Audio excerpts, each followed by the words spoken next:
Dit is vandag Vrydag 17 Oktober. Baie welkom by hierdie luistermeditasie. Die skrifgedeelte waarby ons vandag gaan stilstaan is Lukas 17 vers 11 tot vers 19 en ons gaan dit lees in die 83 vertaling. Ek nooi jou weer vandag uit om daar waar jy is tot rus te kom, om 'n paar keer lekker diep asem te haal en wanneer jy gereed is, om jou oë toe te maak.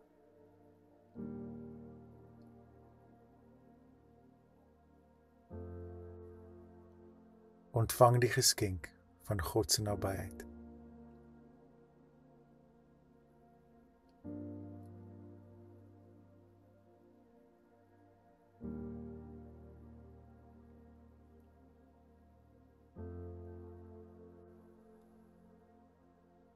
Anne Lamott het op 'n keer gesê, die 3 belangrikste gebede in ons geloofslewe is wow Here, help Here en dankie Here. Dink vir 'n oomblik na oor wat jy ervaar het die afgelope paar dae. Waar kan jy dink in 'n oomblik wat jy kon sê, wow Here? 'n Oomblik waar jy vervul is met verwondering oor wie God is.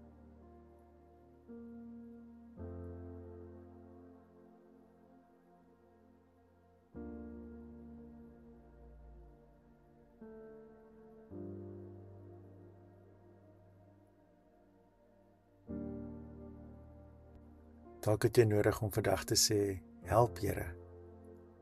Dink vir 'n oomblik na oor waar jy dalk die afgelope tyd dit beleef het, of dalk nou in hierdie oomblik nodig het om uit te roep om hulp by die Here.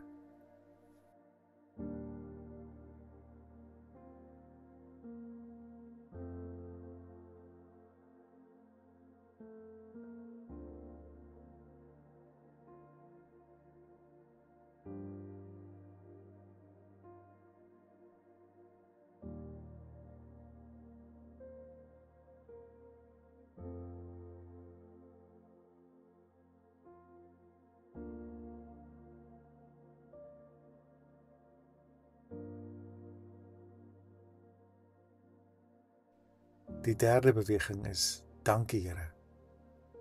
Dink vir 'n oomblik na oor dit waarvoor jy baie dankbaar is. Dit wat jy graag net vir die Here wil gee en wil sê, dankie vir dit in my lewe.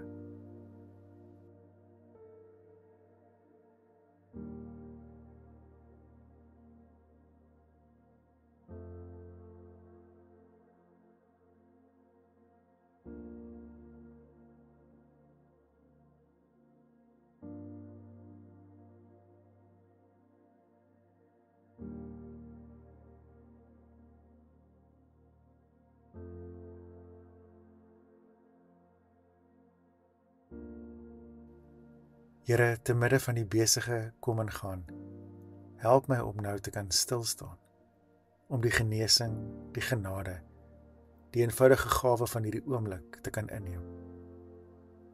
Dankie Here, vir asem, lig, vir sintuie, vir die pad waarop U my nou tegemoet kom.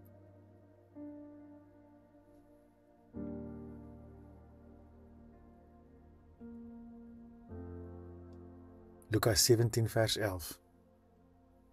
Op sy reis na Jerusalem toe, het Jesus al met die grens tussen Samaria en Galilea langs gegaan. Net toe hy 'n sekere dorpie wou binnegaan, kom 10 melaatse mans hom tegemoet. Maar hulle bly op 'n afstand staan en roep hard, Jesus, Here, ontferm U oor ons. Toe Jesus hulle sien, sê hy, gaan wys julle vir die priesters. Op pad daarheen het hulle gesond geword. En een van hulle het, toe hy sien dat hy genees is, omgedraai en God hardop geprys. Hy het voor die voete van Jesus neergeval en hom gedank. Hierdie man was 'n Samaritaan. Toe sê Jesus, was daar nie 10 wat gesond gemaak is nie? Waar is die ander 9 dan? Is daar niemand anders wat omgedraai het om God die eer te gee, behalwe hierdie man, wat nie eers 'n Jood is nie? En vir hom sê Jesus, staan op en gaan huis toe. Jou geloof het jou gered.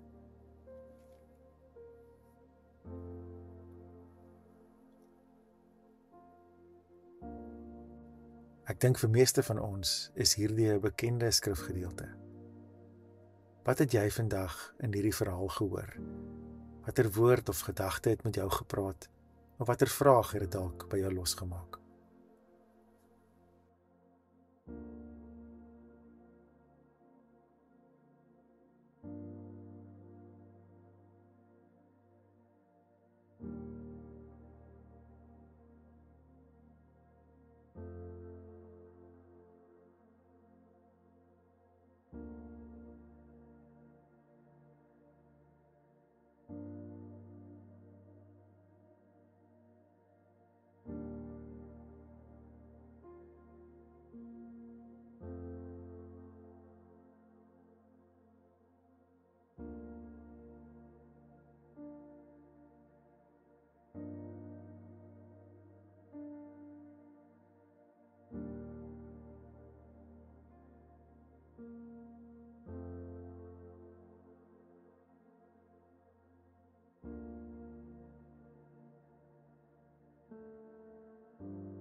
Ons lees hier van Jesus wat op reis is.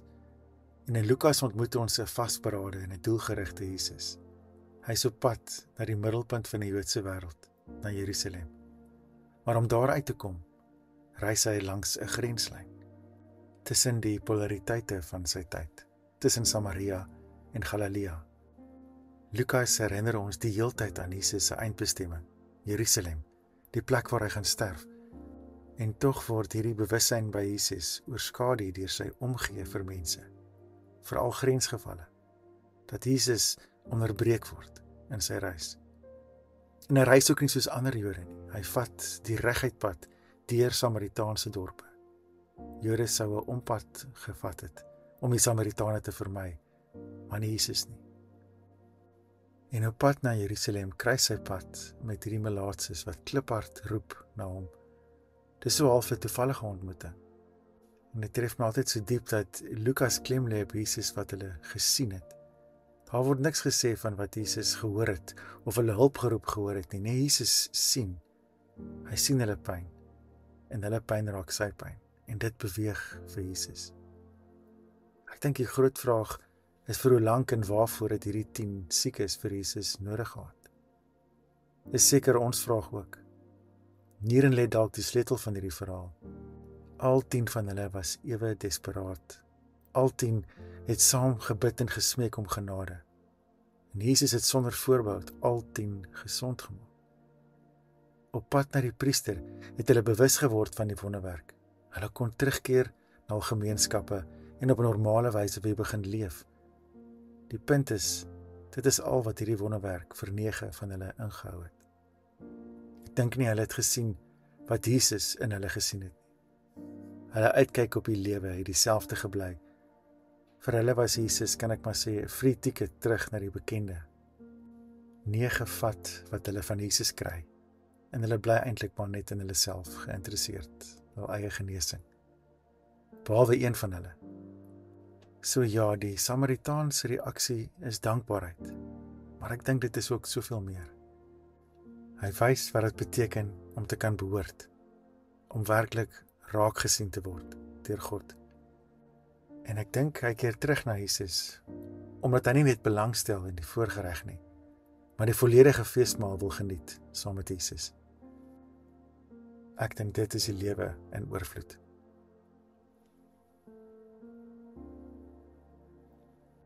As jy dink aan hierdie verhaal, waarvoor het jy vir Jesus nodig? En as jy dink aan jou geloofsreis, hoe ontsluit dankbaarheid die vreugde van die lewe?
Stefan Joubert het op 'n keer gesê, dankbaarheid is nie 'n dreigement nie.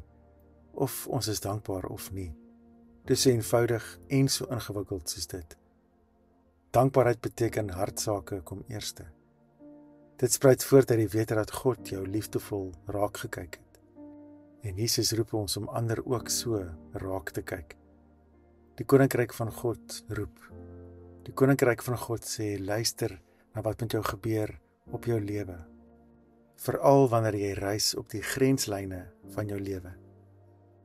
Die manier hoe een teruggekom het en dankbaarheid bewys het, en Jesus se reaksie op dit, wys vir ons is geskep om die lewe te erken vir die heilige geskenk wat dit is. So beoefen dankbaarheid, vir alles, vir wat jy by die venster sien, vir die mooi wat jy hoor, sê dankie. Wanneer jou kinders by die kamer instap en uitstap, wanneer jy asemhaal, wanneer jy jou toon stikkend stamp en die geskenk van gevoel het, sê dankie. En selfs wanneer trane van hartseer en blydskap jou oorweldig, sê dankie. Dankbaarheid verander nie die wêreld nie, dit verander jou kyk. Dan sien jy raak dat die koninkryk van God net om die draai is, waar die genade van God wie weet wanneer vandag oor jou pad gaan kom, en jou grysland gaan vul met vreugde. Die koninkryk van God is so naby soos om jou deur oop te maak. Dit is so naby dat dit soms selfs jou hand vat en maak dat jy bewend 'n vreemdeling se hand vat en God julle saam teruglei na die lewe. Wat het vandag in jou hart beweeg tydens hierdie meditasie? Praat met die Here daaroor.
Here Jesus, U wat my op grenslyne ontmoet.